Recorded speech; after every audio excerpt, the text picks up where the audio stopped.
Let's be honest, the RPG lineup for the Switch 2 is already looking a little ridiculous. We're not just talking about the standard ports we've come to expect, we're talking about actual, heavy-hitting exclusives and some technical miracles that frankly have no business running on a handheld. There is a lot to get through, and some of these release dates are closer than you think. What do you say we swing by Galliad? Big old city, just up the road?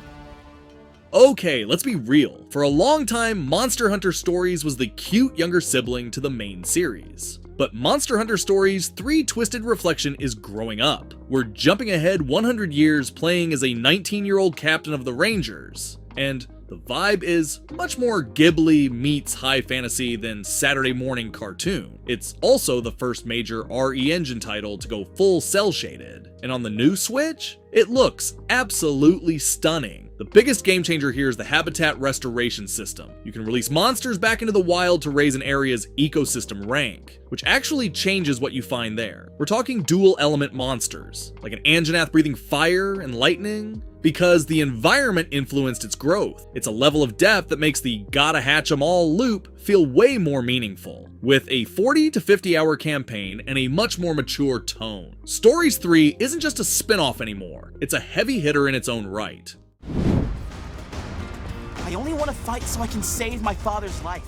Fire Emblem Fortune's Weave is easily one of the most anticipated Switch 2 exclusives. For starters, we have to talk about the curse gauge. This isn't just another super move bar, it's tied to the new Blaze Arts. Unlike regular combat arts, Blaze Arts actually cost HP to activate, but they also fill up your curse meter. Once it's maxed, your unit enters a possessed state where they get massive stat buffs, but you lose control of them for a turn. It's a high-stakes gambling mechanic that perfectly fits the game's gladiatorial setting in the new Roman-inspired nation of Daxian. Then there's the adult Sothis reveal. It's not just a cameo, the trailer shows her in a chamber filled with green-haired priests, which practically confirms this is a prequel set during the era of the first heroic games. We're also seeing the return of weapon durability, but with a twist. Legendary relics don't break, they just dull, losing their special properties until you pay to have them reforged at the hub. After a massive, overwhelmingly positive run on Steam, Wandering Sword is finally hitting the Switch 2 in 2026. The headline feature for this 2026 release? Full voice acting. For the first time, this sprawling wuxia epic will feature newly recorded Japanese and Chinese voiceovers. It also comes as a complete edition, bundling in the massive Immortal Trails and Southern Chronicles DLCs right on the disc. We're talking over 100 hours of content, now with a fully voiced cast to bring the martial arts drama to life. But the real genius here is the dual battle system. If you love the grid-based strategy of a classic JRPG, you can play it turn-based. But if you're feeling impatient, you can toggle into real-time mode mid-fight to turn it into an action-packed brawler. It's got 20 different endings based on your choices, and a recruitment system that lets you bring almost any legendary martial artist into your party.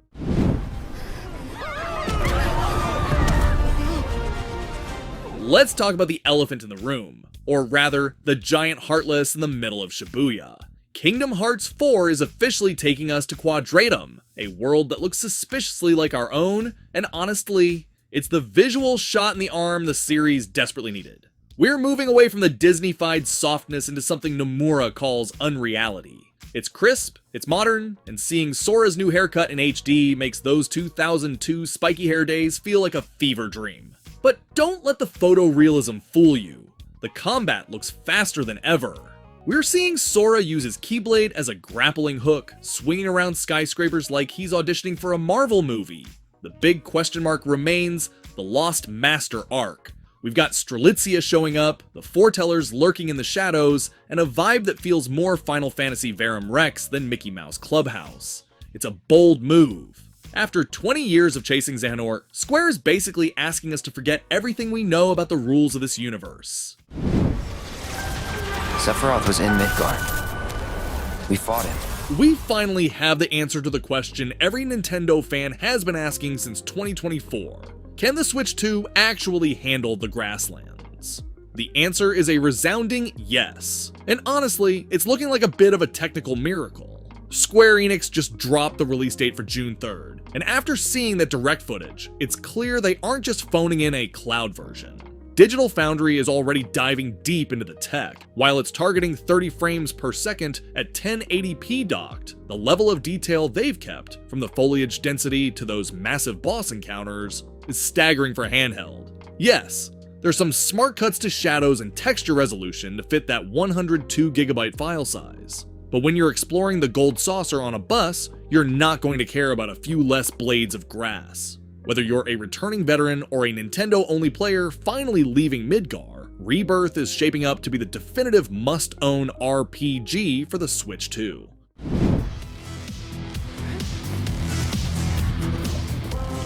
People of Note is easily one of the most bizarre and creative RPGs we've seen in years. It's launching April 7th, and if you've ever wondered what would happen if Final Fantasy had a baby with a Broadway musical and a rhythm game, this is basically it. You're playing as Cadence, a pop singer who gets rejected from a major talent show and decides to travel the world of Note to form the ultimate genre-bending band. It's published by Annapurna, so you know it's got style, but the world building is the real star here. Combat is where things get really nerdy. It's turn-based, but turns are measured in stanzas. Your action economy is dictated by time signatures, where a 4-4 beat gives you more moves than a 3-4. You've also got songstones, which are basically materia for musicians, and you can pull off mashup attacks that blend your party's genres together for massive damage. At $25, it's a total steal for the amount of original music and high-end voice acting they've packed in. It's hitting PC, PS5, Xbox, and the Switch 2-day and date. But what do you think? Are you ready to save the world with the power of pop, or are you just here for the music puns?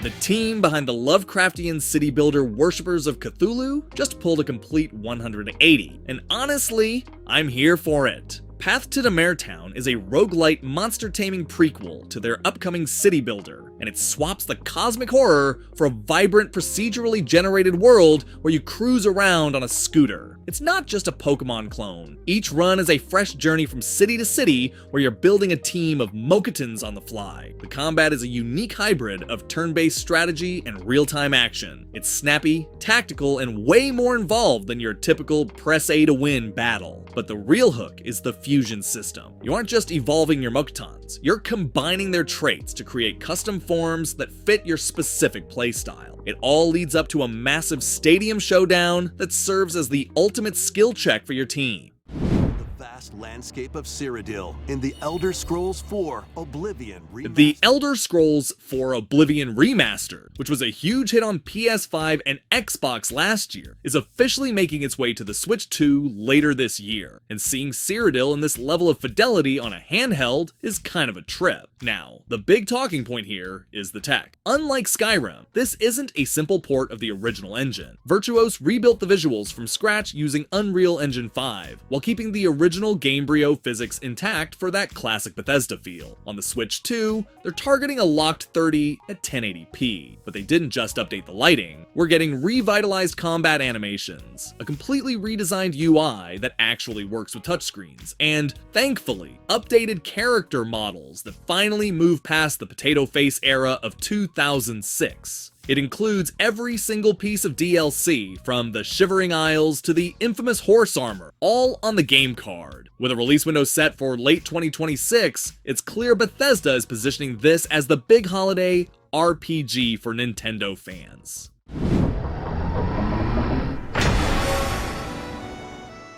Outer Loop Games, the team behind Thirsty Suitors, is finally ready to serve their next course. Dosa Divas, One Last Meal is officially launching April 14. If you're tired of the usual save the world tropes and want something that hits a little closer to the dinner table, this is probably the most unique RPG on your radar this year. You're playing as Samara and Amani, two sisters who are piloting an ancient spirit mech named Goddess, which is basically a giant customizable food truck that can double jump and grapple. The mission? Take down an evil fast food empire run by your other sister, Lena, who's replaced home-cooked traditions with soul-sucking meal kits. It's a literal battle of flavor versus corporate greed. Gameplay-wise, we're looking at a turn-based system where you're not dealing with fire or ice, but flavor profiles like sweet, spicy, and savory. If you match an enemy's cravings, you stuff them, leaving them open for massive damage.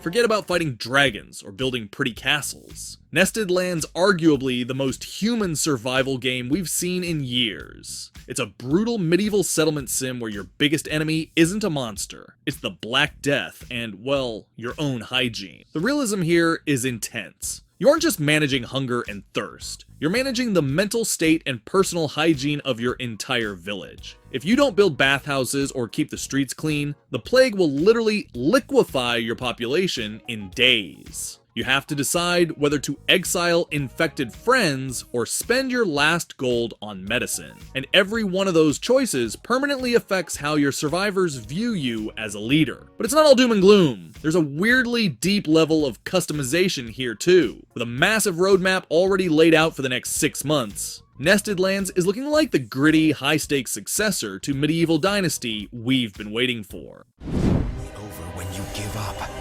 Keep fighting, and even that wall inside you can. So, remember back in 2021 when the developers said Tales of Arise definitely wouldn't get story DLC? Yeah, well, never say never. Beyond the Dawn is a massive 20-hour expansion set a year after Alphen and the gang saved the world, and it's basically an after story for anyone who wasn't ready to say goodbye to Dana. The heart of this journey is Nazamil, a new character who's the daughter of both a Renan lord and a Danan slave. She's essentially a walking personification of the world's new, messy reality. While the combat hasn't fundamentally changed, it's still that snappy, boost strike heavy action we loved. The context is way more personal. Fair warning though, this is an expansion for the fans. You're going to be revisiting familiar locations, but they've evolved. There's a ton of new side quests that focus heavily on character closure, like finally seeing how the various ships in the party are sailing.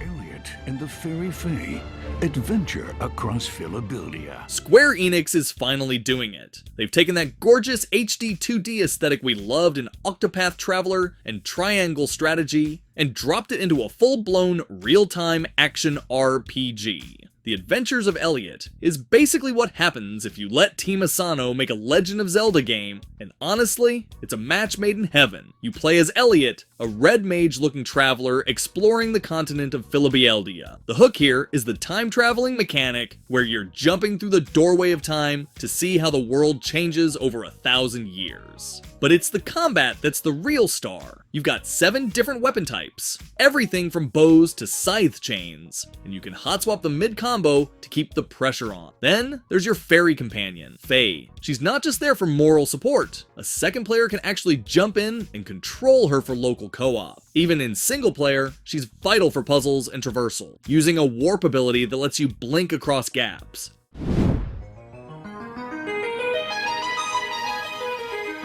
If you've been keeping an eye on the indie scene, you know Dread Delusion has been the Morrowind on acid darling of PC gaming for a while now. But the big news for 2026, it's finally breaking out of the Steam ecosystem. We just got the official word that it's hitting the Switch 2 this spring, bringing that neon-drenched floating island fever dream to your living room. This isn't just a straight port either. Console players are getting the definitive experience right out of the gate. That means all the major PC updates, including the massive Creature Island expansion, are baked right in. You'll be able to pilot your own airship and explore the innards of a giant, floating Nautilus from day one. It's the perfect showcase for the Switch 2's screen, where those vibrant, low-poly purples and greens are really going to pop.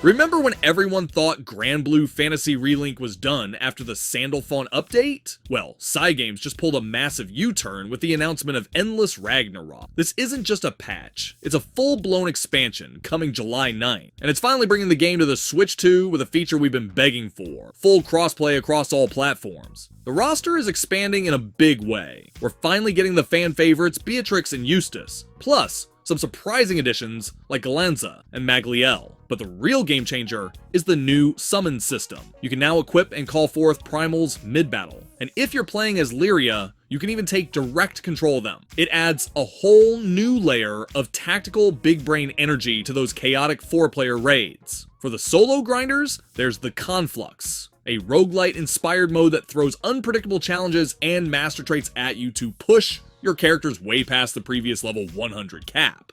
Shinjuku was the starting point of it all. It's been 8 long years since Hacker's Memory, and honestly, some of us were starting to think the Digimon story series had been deleted from the real world. But Digimon Storytime Stranger is finally here, and it's a total reset. We're leaving the cyber sleuth era behind for a much darker, time-bending mystery involving the organization Adamus and a catastrophic event called the Shinjuku Inferno. The jump to the digital world Iliad is where the game really flexes. We're talking over 450 Digimon to collect, and the environments look better than ever thanks to a total engine overhaul. The turn-based combat is still that classic vaccine data virus rock, paper, scissors, but with a new emphasis on positioning and mid-battle time shifts that can literally rewrite your last few turns if a boss pulls a cheap one-shot on your partner. Bandai Namco is promising a quality mode at 4K for the docked experience, which is a massive leap for a series that's traditionally lived on handhelds.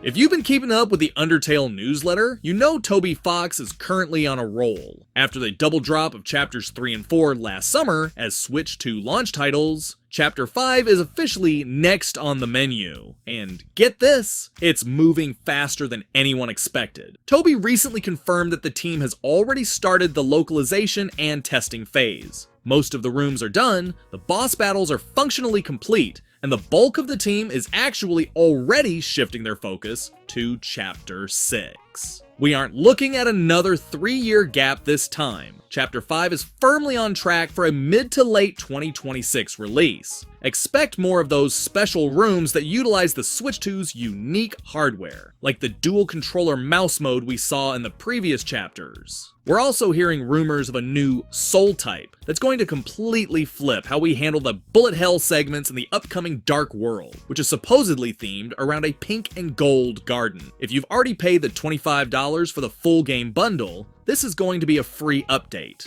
It's a great time to be a fan of weird little white dogs and existential dread. Capital, another world exists that's encroaching on our own. Nihon Falcom just threw a massive curveball. During the February Nintendo Direct, they finally revealed the follow-up to Tokyo Xanadu, but it's not exactly what anyone expected. It's called Kyoto Xanadu, and it's trading the modern sleekness of Tokyo for a beautiful alternate story version of Kyoto that's stuck in the past. But the real shocker is the gameplay. Instead of the full 3D action RPG style of the first game, Falcom is going back to the series' 1980s roots. It's a side-scrolling Metroidvania for the dungeon exploration, but, and here's the cool part, it shifts into full 3D for the massive boss battles. It's a risky move, but looking at the new cel-shaded art style, it actually looks incredibly polished. You're playing as Rei, a student at Hirosaka Academy, and you're still balancing that high school life sim with dungeon crawling. Since this is an alternate timeline where Kyoto stayed the capital of Japan, the vibes are way more traditional. I will go.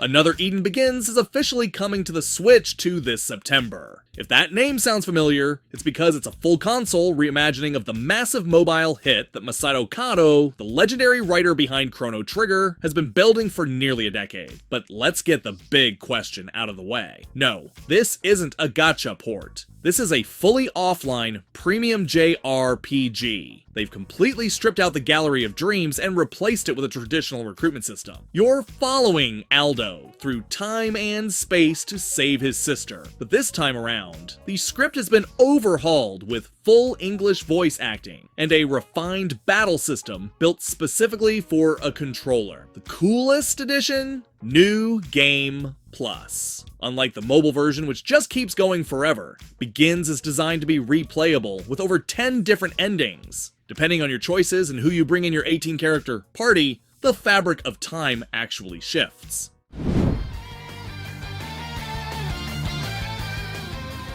So, if you finished the first chapter remake last year, you've probably been staring at that cliffhanger ending in a trance. But good news. Falcom has officially confirmed Trails in the Sky second chapter is hitting the Switch 2 in fall 2026. And yeah, it's a full 3D remake, not just a port. The big draw here is continuity. You can carry over your clear data from the first game to unlock bonus items, but more importantly, the world actually remembers your choices. Since SC is about 1.5 times bigger than the first game, they're really leaning into the scale, giving us massive new environments and an overhauled orbment system that adds way more depth to your arts builds. Combat is getting a serious injection of speed with the new Brave Rush mechanic. It lets you link character attacks during quick battles to keep the momentum high, which is a godsend for some of those longer dungeon crawls.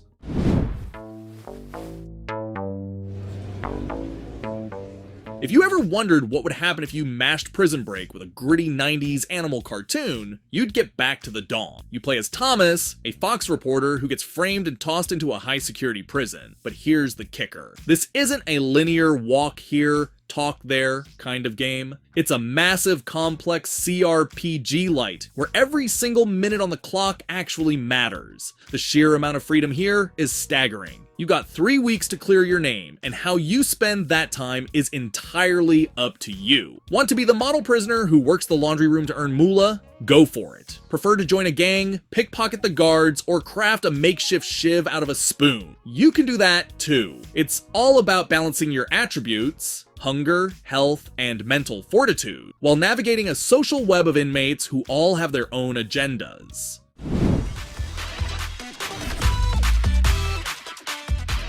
Wigan Industries just gave us a fresh look at Bestiario, and it's shaping up to be one of the coolest indie surprises of 2026. They're calling it an NRPG because it's a heavy-hitter JRPG entirely inspired by Spanish mythology and folklore. And honestly, the vibes are immaculate. If you love Persona, you're going to feel right at home here. It's got a full social sim system and a calendar that lets you balance your daily life in Madrid with monster hunting. You're tracking down creatures like the Ojankano, a 10-fingered cyclops, and the Cocolona, which is essentially a nun that transforms into a crocodile with butterfly wings. It's weird, it's vibrant, and it's distinct. But the real draw is the combat. It's heavily inspired by the Grandia series, featuring a dynamic timeline where you can actually interrupt enemy attacks if you time your combos right. With a 30-hour main story and a soundtrack that blends traditional Spanish instruments with modern RPG flair, this is definitely one to keep on your wishlist.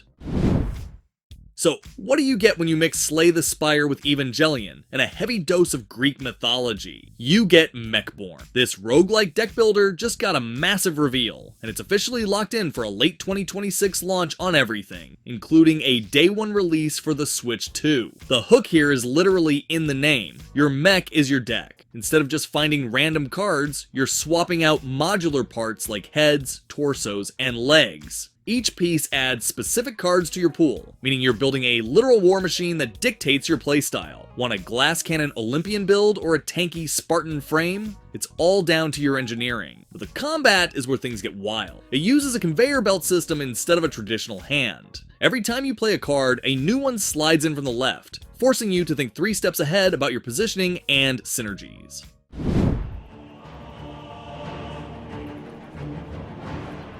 After months of radio silence, we finally have an update on From Software's big mystery project. The Duskbloods is officially still on track for 2026, and according to a few retailer leaks this week, we might be looking at a launch window as early as March 27th. It's a permanent Switch 2 exclusive, and honestly, it's basically the extraction shooter version of Bloodborne. Directed by Hidetaka Miyazaki himself, this is a PvPvE experience designed for 8 players. You're dropped into a gothic, Victorian steampunk city to hunt down terrifying monsters, but you're also competing with other players to claim something called the First Blood. It's fast, it's brutal, and yes, there are actually jetpacks and automatic firearms this time around, which is a wild departure for the studio. Now, the exclusivity has been a huge talking point, but Miyazaki recently mentioned that the game was built from the ground up to leverage the Switch 2's specific hardware.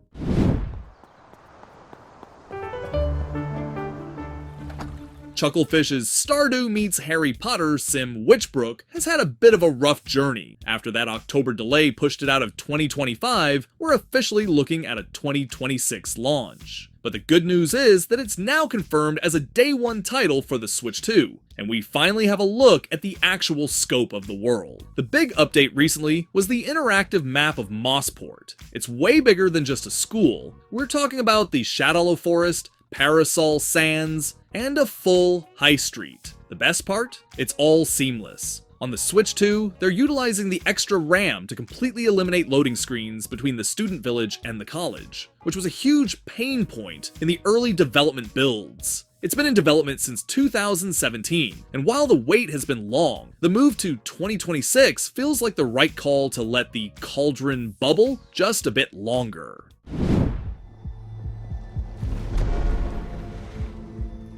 The lands between are coming to a Nintendo handheld, but it hasn't been a smooth ride. Elden Ring Tarnished Edition was officially pushed to 2026 after those Gamescom demos showed the frame rate dipping below 20 frames per second in limb grade. But we're being honest today, that delay might be the best thing to happen to this port. From Software and Bandai Namco are reportedly using this extra time to overhaul the engine's compatibility with the Switch 2's NVIDIA Ampere architecture. While the base game doesn't natively support DLSS, the word is they're working on a custom upscaling solution to hit a locked 30 frames per second at 1080p docked. It's a massive jump from the choppy disaster people saw last year. With Shadow of the Erd Tree included on the cart and new quality of life tweaks for the smaller screen, this is looking like the definitive way to play on the go, provided they nail that 30 frames per second lock.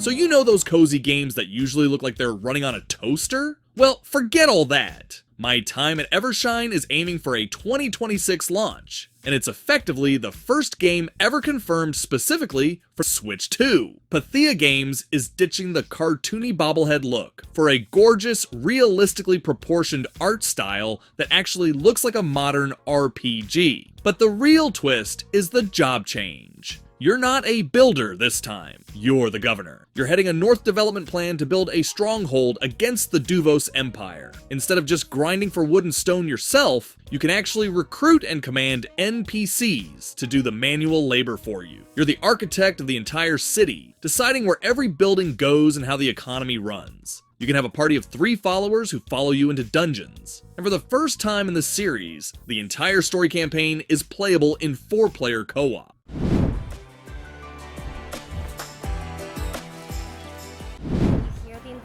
Written on the wind, mini adventurers? Please hold tight. Animula Nook is basically taking the Animal Crossing formula and shrinking it down to the size of a paperclip. It's headed to the Switch 2 in late 2026. So, imagine if Super Smash Bros. And Chrono Trigger had a baby, but instead of Mario and Link, it was every indie JRPG icon you've ever loved. That's Infinite Alliance. It's a massive crossover event launching in 2026, and the absolute best part? It's gonna be completely free on PC and consoles. We're talking about a lineup of over 13 legendary indie titles. You've got Glenn from Chained Echoes, Noah from Jack Move, and even the Warrior from 8-Bit Adventures 2. They're all pulled from their homes to a dead world to stop a dark force named Kulithoth. It's a literal who's who of the modern retro RPG scene, and seeing these distinct art styles unified in one engine is actually incredible. The combat is classic turn-based excellence, featuring a party of 9 unique heroes and mechanics inspired by Final Fantasy X. Each area is home to a variety of creatures.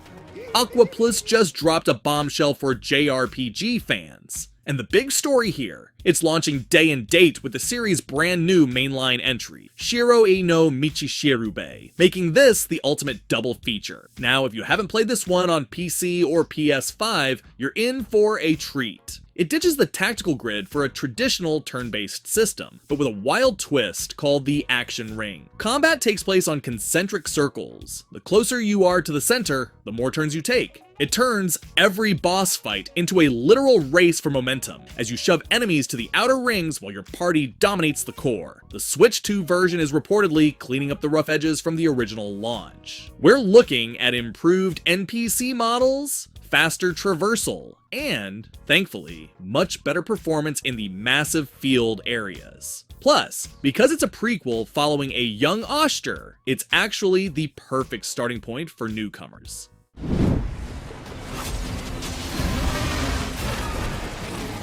It's been 5 years since Valheim first hit early access, and Iron Gate just dropped the news we've all been waiting for. During the February 2026 partner showcase, they confirmed that the 10th Realm is heading to the Switch 2 later this year, and it looks like it's bringing the massive 1.0 update along with it. The big story here is the Deep North. This is the final biome that completes the world map, and it's launching alongside the console ports. On the Switch 2, we're seeing a focus on performance that just wasn't possible on older handhelds, with the devs targeting a stable 30 frames per second even when you're building those massive, physics-defying Viking longhouses that usually tank your frame rate. But they aren't just porting it, they're adding some serious Nintendo-only polish. We're talking full gyro aiming for bows, touchscreen menu support, and HD Rumble 2 integration. Plus, it features full crossplay, so you can jump into a world with your friends on PC, Xbox, or even the new PS5 version.